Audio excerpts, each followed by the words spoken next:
Hello नमस्कार दोस्तों। आज हम डिस्कशन का पॉइंट आज हमने चर्चा का विषय लिया हुआ है फेरेंटी इफेक्ट, जो कि इंटरव्यू में अक्सर पूछा जाने वाला क्वेश्चन है और आपके सेक्शन सी में भी पूछा जाता है ये इफ़ेक्ट। तो आज हम इसी के ऊपर चर्चा करने के लिए यहाँ पर आए हुए हैं। इस वीडियो को मैं बना रहा हूँ और आप इस वीडियो को देख रहे हैं, ठीक है। तो फेरेंटी इफेक्ट जो भी, चलिए शुरू करते हैं इस चीज़ को। तो फेरेंटी इफेक्ट इसका नाम ऐसा क्यों पड़ा? क्योंकि एक फेरेंटी करके एक साइंटिस्ट थे जिन्होंने एक ऐसा इफेक्ट ढूंढा जो मैं अभी आपको आगे चल करके बताने वाला हूँ। उस इफेक्ट को उन्होंने ढूंढा तो इसीलिए उसका नाम क्या रख दिया, फेरेंटी इफेक्ट। जैसे कि न्यूटन नाम, आइजैक न्यूटन ने वो ढूंढा था तो न्यूटन उसका उन्होंने कर दिया। आइंस्टाइन ऐसे ही करके जो भी साइंटिस्ट ढूंढते थे, सीवी रमन जी ने ढूंढा इफेक्ट तो रमन इफेक्ट कर दिया। तो वैसे ही फेरेंटी इफेक्ट करके उन्होंने एक इफेक्ट को ढूंढा था। तो वो क्या है वो हम आज देखते हैं, ठीक है। तो चलिए शुरू करते हैं। तो आपके सामने एक स्क्रीन दिख रहा होगा जिस पर कि मैंने ऊपर लिखा हुआ है फेरेंटी इफेक्ट। तो एक्चुअली फेरेंटी इफेक्ट जो है ना वो क्या है कि एट नो लोड कंडीशन या light load condition receiving end का जो वोल्टेज है वो सेंडिंग एंड के वोल्टेज से ज़्यादा हो जाता है। बल्कि होना क्या चाहिए था, देखिए रिसीविंग एंड का वोल्टेज क्या है हमारा, रिसीविंग एंड का वोल्टेज है ये, सॉरी सेंडिंग एंड का वोल्टेज है ये, रिसीविंग एंड का ये है। जब लोड नहीं है तो जब करंट यहाँ से ट्रेवल करेगा तो यहाँ कुछ ड्रॉप होगा, कुछ वोल्टेज ड्रॉप होगा। तो यहाँ का जो वोल्टेज होना चाहिए था वो क्या होना चाहिए था, इससे थोड़ा कम होना चाहिए था या इसके बराबर होना चाहिए था, यही ना होना चाहिए था। लेकिन यहाँ क्या हो जा रहा है, वी आर यानी कि रिसीविंग एंड का वोल्टेज क्या हो जा रहा है, ज़्यादा हो जा रहा है। इसको कि क्या कह रहे हैं हम, फेरेंटी इफेक्ट। इसी को मेनली हम फेरेंटी इफेक्ट कह रहे हैं, ठीक है। तो जब आप फेरेंटी इफेक्ट को डिफाइन करें तो उसमें एक ये नो लोड बोलना ना भूलें और रिसीविंग एंड का सेंडिंग एंड से वोल्टेज ज़्यादा होते हैं। दो चीज़ों पर ज़्यादा खास करके ध्यान दीजिएगा, ठीक है। मैंने कई बच्चों को सुना है वो क्या बोलते हैं कि वी आर जो है वो वी एस से ज़्यादा हो जाता है, उसी को फेरेंटी इफेक्ट कहते हैं। नहीं, जब तक आप कंडीशन नो लोड या लाइट लोड नहीं बोलेंगे वो आंसर करेक्ट नहीं होगा, ठीक है। ओके जब लोडेड होगा तब तो वी आर ज़्यादा हो जाए तो उसमें एक कई सारी सिचुएशंस आती हैं, वी आर ज़्यादा हो सकता है उसमें, पर जब नो लोड कंडीशन है तो उसमें वी आर ज़्यादा नहीं होना चाहिए था, ठीक है। ओके अब इसी चीज़ को हम ना एक उसमें देख लेते हैं, मैथमेटिकल्स कुछ एक्सप्रेशंस में देख लेते हैं कि हम इस चीज़ को कैसे समझेंगे। तो मैंने बता दिया कि वी आर ज़्यादा हो जाता है। देखो कैसे होता है, आप जब ABCD पैरामीटर्स पढ़ते हो यानी कि ट्रांसमिशन लाइन के पैरामीटर्स पढ़ते हो तो उसमें हम ये चीज़ देखते हैं, ये एक इक्वेशन उसमें आता है, V S is equal to A V R plus B I R, I S is equal to C V R plus D I R. ये एक हमारा जो होता है उसका मैट्रिक्स ये बनता है, ठीक है। ये ट्रांसमिशन लाइन पैरामीटर्स हैं, ठीक है। अब देखिए अगर हम नो लोड की बात कर रहे हैं ना, नो लोड की बात कर रहे हैं तो इसका मतलब क्या होगा, इसका मतलब होगा I R is equal to zero, यानी कि लोड पर कुछ लगा ही नहीं है तो रिसीविंग एंड पर कोई करंट ही फ्लो नहीं करेगा, और जब करंट फ्लो नहीं करेगा तो आई आर क्या होगा, जीरो। इस आई आर जीरो को अगर आप यहाँ पर पुट करते हैं तो आपके सामने जो इक्वेशन बचता है वो ये बचता है, ठीक है। इसको जब आप फर्दर सॉल्व करते हैं तो आपके पास ये आता है। यहाँ मैंने क्या लिख दिया है, आर ओ क्यों लिखा है, क्योंकि ओपन सर्किट है ना, ओपन लोड नो लोड है तो we are at no load, ये इसको क्या दिखा रहा है, we are at no load. तो ये किसके बराबर हो गया, वी एस अपॉन में ए क्या है, ट्रांसमिशन लाइन पैरामीटर है जो अलग अलग मॉडल के लिए टी पाई इन सब के लिए क्या होता है, मीडियम लाइन लॉन्ग लाइन सभी के लिए क्या होता है, अलग अलग इसकी वैल्यू होती है जिसको हम कैलकुलेट कर सकते हैं। अब यहाँ से आप देख सकते हैं, अच्छा मैं एक चीज़ बता देता हूँ पहले कि ए की जो वैल्यू होती है वो या तो एक से कम होगी या एक के बराबर होगी, ठीक है। इससे अलग कोई वैल्यू इसकी नहीं हो सकती है। तो यहाँ पे आप देख रहे हो कि एट नो लोड कंडीशन पे जो वी आर है वो ए के इन्वर्सली प्रोपोर्शनल आ जाता है। इन्वर्सली प्रोपोर्शनल मतलब एक अगर बढ़ेगा तो दूसरा घटेगा, दूसरा घटेगा तो पहला बढ़ेगा। तो आप यहाँ पे देख लो, अगर आप ए को बढ़ाते हो, ठीक है, यानी कि एक की तरफ ले जाते हैं, एक की तरफ, एक से बहुत पास, तो वी आर ओ क्या होगा, कम होगा। यानी कि वी आर ओ कम होने का क्या मतलब है, फेरेंटी इफेक्ट कम होगा। वही अगर आप ए को कम, ए की वैल्यू कम होती है उसको घट जाता है तो वी आर ओ ज़्यादा होगा। वी आर ओ ज़्यादा होने का मतलब क्या है, फेरेंटी इफेक्ट ज़्यादा होगा जो कि नुकसानदेह होगा पूरे सिस्टम के लिए, जो कि ये डिज़ायरेबल कभी भी नहीं होता है, ठीक है। तो ये आपको मैथमेटिकल टर्म्स में आपको दिख गया कि हाँ ए की वैल्यू पर जो है वी आर ओ डिपेंड कर रहा है। अब इसको हम प्रैक्टिकली भी समझ लेते हैं। प्रैक्टिकली अगर आप देखो तो फेरेंटी इफेक्ट को हम mainly medium line and long transmission line में कंसीडर करते हैं। क्यों? क्योंकि उसमें हम कैपेसिटेंस को लेते हैं। शॉर्ट ट्रांसमिशन लाइन में सिर्फ रजिस्टर और इंडक्टर को कंसीडर किया जाता है, मीडियम लाइन में सी भी आता है और लॉन्ग ट्रांसमिशन लाइन में तो सारे आ जाते हैं, सी और जी भी आ जाता है, ठीक है। तो ये हुई बात। तो चूंकि कैपेसिटेंस किस में कंसिडर करते हैं हम, मीडियम एंड लॉन्ग में, तो इसीलिए फेरेंटी इफेक्ट को हम सिर्फ और सिर्फ इन्हीं दोनों ट्रांसमिशन लाइंस में पढ़ते हैं। ओके, तो अब इसमें क्या कहता है कि जैसे देखो medium line and long transmission line में क्या होगा, कैपेसिटेंस का इफेक्ट आ गया है यहाँ पर।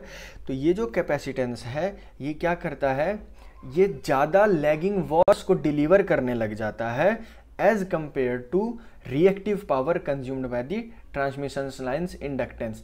जो ट्रांसमिशन लाइन का जो इंडक्टेंस है वो जितना रिएक्टिव पावर कंज्यूम कर रहा होता है उससे कहीं ज़्यादा ये लैगिंग वॉर्स देने लग जाता है। ठीक है, तो यानी कि आप ये देख लो कि मतलब एक्सेस आ रहा है ना, लैगिंग वॉर्स ज़्यादा एक्सेस आ रहा है, और यही एक रीज़न है जिसकी वजह से पावर डिफरेंस आता है और रिसीविंग एंड का वोल्टेज क्या हो जाता है, वो सेंडिंग एंड से ज़्यादा हो जाता है। तो ये एक प्रैक्टिकल रीज़न था। प्रैक्टिकल क्या था कि कैपेसिटेंस जो है वो ज़्यादा लैगिंग वॉर्स को सप्लाई करने लग जाता है लाइन इंडक्टेंस को। ठीक है ना, जितना इसको चाहिए था उससे कहीं ज़्यादा, तो कुछ एक्सेस आ जाती है और जिसकी वजह से क्या हो जाता है, पावर डिफरेंस हो जाता है, और पावर डिफरेंस की वजह से क्या होता है, वी आर जो होता है वो वी एस से ज़्यादा हो जाता है और फेरेंटी इफेक्ट कॉज करता है। तो ये प्रैक्टिकल तरीका हुआ समझने का। अब मैं इसी बात को फेजर से समझाता हूँ। मैंने 3 तरीके से आपको समझाया, सबसे पहले ये तरीका, दूसरा ये, अब तीसरा हम फेजर से समझेंगे। मैं माफ़ी चाहूँगा आपके सामने, फेजर के ऊपर ये एक ब्लैक सा यहाँ पे आपके उस स्क्रीन पर आ रहा हो, उसके लिए सॉरी, लेकिन मैं आपको पूरा समझा देता हूँ। ठीक है, जो वो बना हुआ है मैं फिर से उसको बना देता हूँ, आप समझ जाएंगे, बहुत ही आसान है। फेजर अगर आपको बनाना नहीं आता है तो मैं आपको बनाना कभी सिखाऊंगा। ठीक है, तो फेजर में सबसे पहले हम एक रेफरेंस फेजर ले लेते हैं। ठीक है ना, यही सेम चीज़ वहाँ बना हुआ है, ये हमने ले लिया वी आर। ठीक है, यही वी आर जो है ये क्या हो रहा है, कैपेसिटेंस का क्रॉस आ रहा है।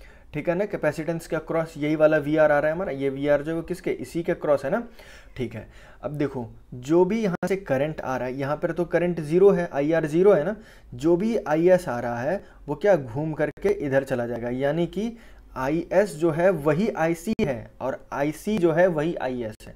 ठीक है, अब आप सभी लोग जब कैपेसिटर पढ़ते हो तो उसमें एक चीज़ जानते हो कि जो कैपेसिटर में होता है वो करंट जो होता है वो वोल्टेज को क्या करता है, लीड करता है। तो यहाँ पर जो IC क्या होगा, VR को क्या कर जाएगा, लीड कर जाएगा। IC क्या कर जाएगा, लीड कर जाएगा, और यही क्या है हमारा IS ही है ना, करेक्ट। ठीक है, अब देखो IS, अब हम इधर से बढ़ रहे थे ना, हमने VR को लिया, हम यहाँ तक पहुँच चुके हैं, करेक्ट, हम यहाँ तक आ गए। अब इसके आगे हम जाएंगे तो कुछ ड्रॉप हुआ था VS में, उसको अगर हम इस VR के साथ जोड़ देंगे तो हमारा VS मिल जाएगा। ऐसा ही होता है ना, फेजर में ऐसा ही करते हैं हम लोग। ठीक है, तो हमने क्या देख लिया, IC यहाँ तक का हमने सेक्शन का कंप्लीट कर लिया। अब हम इधर आते हैं, यहाँ पर आप सबसे पहले ये देखो जो IS है जिसको कि यहाँ पे IC भी है, अब यहाँ हम IS की बात कर रहे हैं। IS जो है उसका रजिस्टर के अक्रॉस कितना आएगा ड्रॉप। तो करंट क्या होता है, करंट एंड वोल्टेज जो होते हैं वो क्या होते हैं, रजिस्टर में क्या होती हैं, इन फेज होती हैं, है ना, इन फेज होती हैं। और इंडक्टर में क्या होता है, करंट वोल्टेज को लैग कर जाता है, और कैपेसिटर में करंट वोल्टेज को लीड कर जाता है। ठीक है, ये 3 चीज़ आप सभी को क्लियर होगी, बेसिक चीज़ें हैं। ठीक है, तो ओके, अब यहाँ पर हमने ये IS लिया है, करंट जो होता है और वोल्टेज जो होते हैं वो क्या होते हैं, इन फेज होते हैं ना। ठीक है, तो इसमें जो रजिस्टर के अक्रॉस इन रजिस्टर इसमें क्या होगा, जो ड्रॉप होगा वोल्टेज का वो क्या होगा, IS के प्रोपोर्शनल, IS के इन फेज होगा, है ना, दोनों करंट एंड वोल्टेज।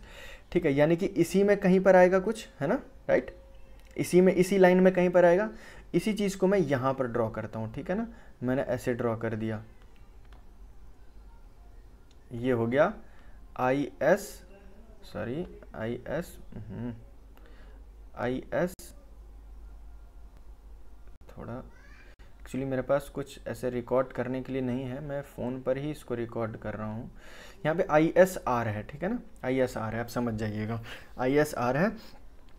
अब जो ये होगा हमारा ISXL, यानी कि इंडक्टर के अक्रॉस जो ड्रॉप होगा। अब जो इंडक्टर में जो करंट होता है वो क्या होता है, वोल्टेज को क्या करता है, लैग करता है, करेक्ट, वोल्टेज को लैग करता है। या फिर आप इसको क्या कर सकते हैं, एंटी क्लॉकवाइज डायरेक्शन में 90 डिग्री आप डायरेक्ट इसको खींच सकते हैं ना, इधर आ जाएगा ये, ठीक है ना, 90 डिग्री। अब कैसे करेंगे करंट को, देखिए ये चीज़ यहाँ पर भी आ सकती थी ना, यहाँ पे आ सकती थी, जो भी ड्रॉप होगा यहाँ पे, यानी कि यहाँ ड्रॉप क्या होगा, आई एस एक्सएल, एक्सएल का ड्रॉप होगा। और जो ये आई एस है ना, ये आई एस है, ये जो ड्रॉप है इंडक्टर के अक्रॉस, अभी मैंने क्या बताया कि उसमें आई एस जो होता है वो क्या करता है, लैग कर जाता है ना, लैग कर जाता है। तो इसी चीज़ को हमने यहाँ पर दिखाया, लैग कर जाता है करंट वोल्टेज से, इसको हमने यहाँ पर दिखाया है और इसी चीज़ को हम यहाँ पर ड्रॉ कर लेते हैं।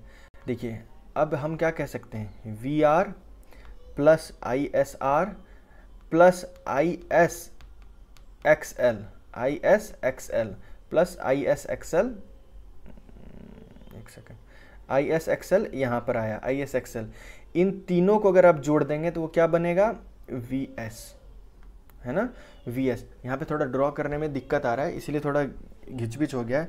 इसी सेम फिजर को मैंने यहाँ बना रखा है, आप देख सकते हैं इस चीज़ को। तो बेसिक सी चीज़ क्या थी कि सबसे पहले मैंने क्या लिया, मैंने वी आर को रेफरेंस लिया। वी आर को रेफरेंस लेने के बाद आई सी जो होगा वो वी आर के क्या हो जाएगा, 90 डिग्री लीड कर जाएगा। आई सी ही आई एस है। उसके बाद हमने ड्रॉप रजिस्टर का देखा, रजिस्टर में जो आई और वी होता है वो क्या होते हैं, इन फेज होते हैं, इसलिए उसी वाले वेक्टर वाले लाइन पे, इसी वाले वेक्टर वाले लाइन पे हमारा आई एस का आ गया, जिसको हमने यहाँ दिखाया। और इंडक्टर में क्या होता है कि वोल्टेज के करंट जो होता है वो वोल्टेज से लैग कर जाता है 90 डिग्री। उसी चीज़ को हमने जो अभी मैंने बनाया था ना, ये वी आर हो गया, ये आई एस था, ये आई एस था और लैग कर जाएगा, यानी कि अगर ये आई एस है तो वी एस किधर होना चाहिए था, इधर होना चाहिए था ना, तभी ना ये इससे लैग करता। और V S, sorry V S मैं बोल रहा हूँ, माफ़ करिएगा, मतलब इंडक्टर के अक्रॉस जो वोल्टेज है, तो इंडक्टर के अक्रॉस वोल्टेज कितना है, इंडक्टर के अक्रॉस वोल्टेज है आई एस एक्स एल। तो वो अगर यहाँ रहेगा तभी ना ये 90 डिग्री लैग करेगा। इसी चीज़ को हम कहाँ दिखा सकते हैं, हमने ये आई एस आर था और ये इस डायरेक्शन में है ना, हमने इधर कर दिया। अब जब आप इन दोनों पॉइंट्स को मिलाते हैं तो इसी को हम क्या बोल रहे हैं, वी एस बोल रहे हैं, ठीक है। तो ये फेज़र के रूप में मैंने आपको क्लियर कर दिया है। थोड़ा राइटिंग का सही से नहीं होने का अगर आपको दिक्कत हुई है तो मैं माफ़ी चाहता हूँ, बट आप देख सकते हैं यहाँ पे स्क्रीन में मैंने वही फेज़र बना रखा है, ठीक है। चलिए हम नेक्स्ट स्लाइड पर चलते हैं। तो अगला स्लाइड क्या है कि अगर ठीक है फेरेंटी इफेक्ट हो ही जाएगा तो क्या हो जाएगा, अगर मान लीजिए क्या कोई दिक्कत है क्या इससे, तो दिक्कत ये है कि इंसुलेशन फेल्योर हो सकता है। क्या इंसुलेशन फेल्योर हो सकता है, अरे भाई जब वी आर ज़्यादा हो जाएगा, जितना हमको होना चाहिए उससे ज़्यादा होगा, तो सीधी सी बात है ना, वोल्टेज ज़्यादा आ जाएगा। अब कोई इक्विपमेंट है वो 220 पे चलता है, उसको अगर आप 440 दे दोगे तो वो तो उड़ जाएगा ना। तो वही चीज़ होगा, इंसुलेशन फेलियर होगा, फॉल्ट होगा, कोई डैमेज होने का खतरा हो सकता है, कुछ भी हो सकता है, ठीक है। अब बात आती है कि इसको आप करेक्ट कैसे करोगे।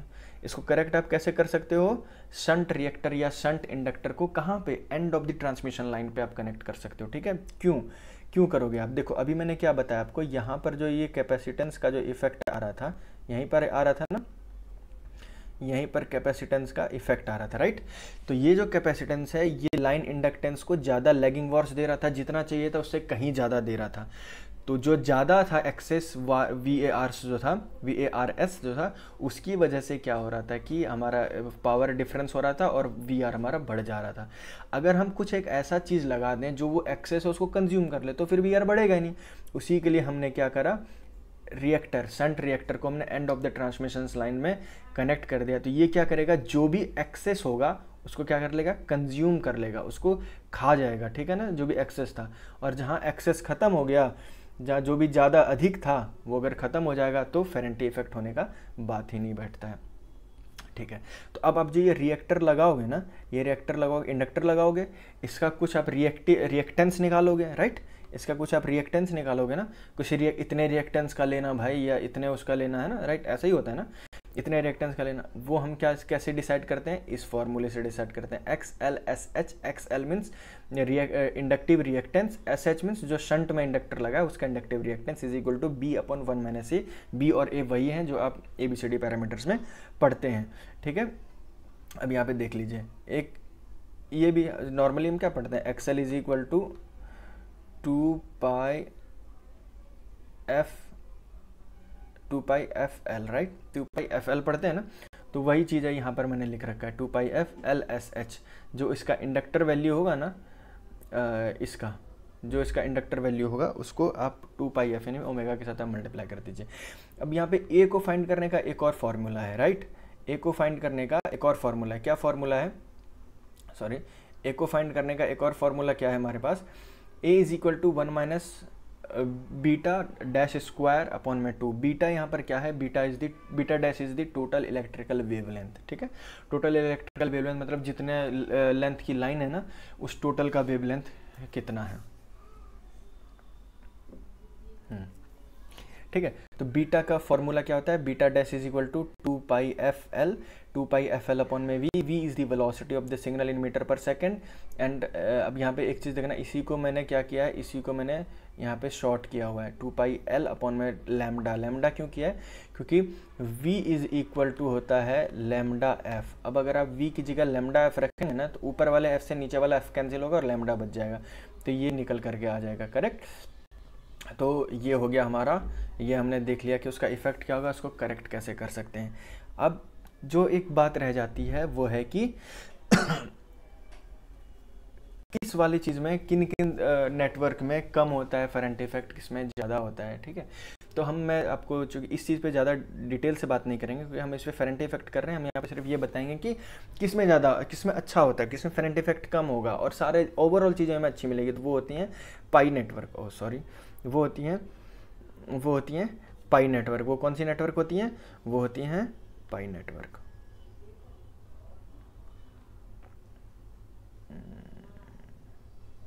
ठीक है, वो होती है पाई नेटवर्क। पाई क्यों होता है, देखो ए की वैल्यू मैंने बताया ना कि ए की वैल्यू पे डिपेंड करता है, ए की वैल्यू पर डिपेंड करता है वी आर ओ की वैल्यू। तो टी और पाई में, ठीक है, टी और पाई में ए की वैल्यू तो सेम होती है, बट टी वाले केस में नंबर ऑफ नोड्स ज़्यादा होते हैं एज कम्पेयर टू पाई वाले नेटवर्क में।